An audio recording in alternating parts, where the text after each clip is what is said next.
அற்புதங்கள், இறை நிகழ்வுகள்லாம் இறை சபையில இறையா, இறை பேராற்றலா, இறை மகா ஆற்றலா, சிற்றர்களோட பெருந்தவ ஆற்றல்களா, தவ புண்ணியத்தால இத்தனை நிகழ்வுகளும் இங்கெல்லாம் நடந்தேறி வந்துகிட்டு இருக்கு.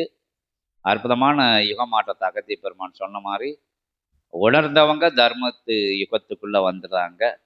சபையை உணர்ந்தவங்க அப்படின்னு வரையில தன்னை உணர்ந்தவங்க அப்படின்னு ஆயிரும். சபை அதைத்தான் சொல்லுது. சபையை உணரையில நீ உன்னைய உணர்ந்துருவ. ஒண்ணுமில்லாத இடத்துல இறைவன் இருப்பான். இறைவன் உதயமா நீயே இறைவன். சிரஞ்சீவினில எல்லா விஷயங்களும் கேட்டுன்னு ஒண்ணுக்குள்ள ஒண்ணு சபையோட இறை கலந்திருக்கு, இறையோட சபை கலந்திருக்கு, சீடர்களோட சபை கலந்திருக்கு, சித்தனோட சபை கலந்திருக்கு, அகத்தியனோட கலந்திருக்கு.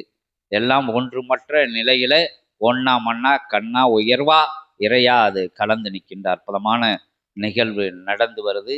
இங்க பெருசு, அங்க பெருசு, இது பெருசு, அது பெருசுன்னு இல்லாம எல்லாம் பெருசு அப்படின்னு பஞ்சபூதங்களை நினைக்கும் போது நீ பெருசாகுத அப்படிங்கதான் இங்க ஒரு தாற்பயமா இருக்கு.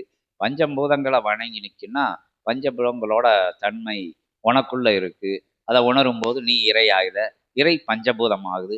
அப்போ ஒன்றுக்குள் ஒன்று எல்லாம் ஒன்றாகுது அப்படின்னா இறை சபையோட சத்துவமா சித்தர்கள்லாம் சொல்லியிருக்காங்க. ஒன்றும் இல்லாத இருங்க, எல்லாமா நீங்க இருங்க அப்படிங்கிறதான் மீண்டும் மீண்டும் சித்தர்கள் திருவாயிலிருந்து வரக்கூடிய வாக்கு, உணர்த்தக்கூடிய வாக்கு. உயர்நூலும் அதான் சொல்லிக்கிட்டே இருக்கு. ஒன்றுமிற்றா இடத்துல எல்லாம் உருவாகுது அப்படின்னு சொல்லுது.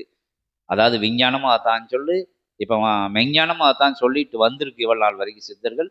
விஞ்ஞானமும் அதான் வந்து ரொம்ப ரொம்ப ரொம்ப முயற்சி எடுத்து இப்போ கண்டுபிடிச்சிருக்காங்க. ஒன்றுமில்லாத இடத்துல இருந்து அனைத்து நிலைகளும் உருவாக்கப்படுது அப்படின்னு. அதுக்குள்ளேலாம் ரொம்ப போக வேண்டாம். எல்லாரும் உங்களை உணர்ந்துக்கோங்க, இறையை உணர்ந்துடலாம். உங்களுக்கு தடையா இருக்கிறது என்ன இருக்கு? இந்திரிய நிலைகளோட கட்டுப்பாட்டுக்குள்ள இருக்கக்கூடாது. இந்திரியங்கள் உங்க கட்டுப்பாட்டுல இருக்கணும்.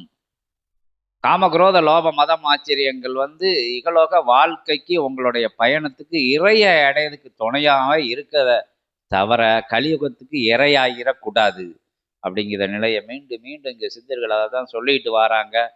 எளிமையா சொல்லிட்டு வராங்க. ஏற்ற இறக்கங்களோட சொல்லிட்டு வராங்க. மாற்றமான பூஜைகள் ஒவ்வொரு பூஜைகளையும் சொல்லிட்டு வராங்க. வாழ்ந்து காட்டிட்டு வராங்க. வாழ சொல்லி சொல்லிட்டு வராங்க.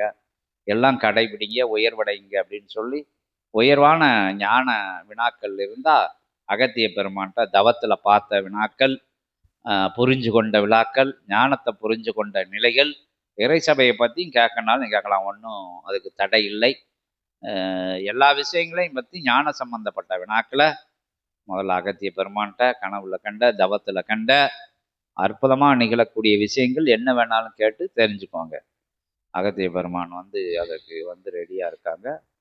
சற்சங்க அகத்திய பெருமானா உட்கார்ந்துருக்காங்க. சீடர்கள் தயங்காமல் தயக்கமடையாமல் கேளுங்க கண்ட காட்சிகளை.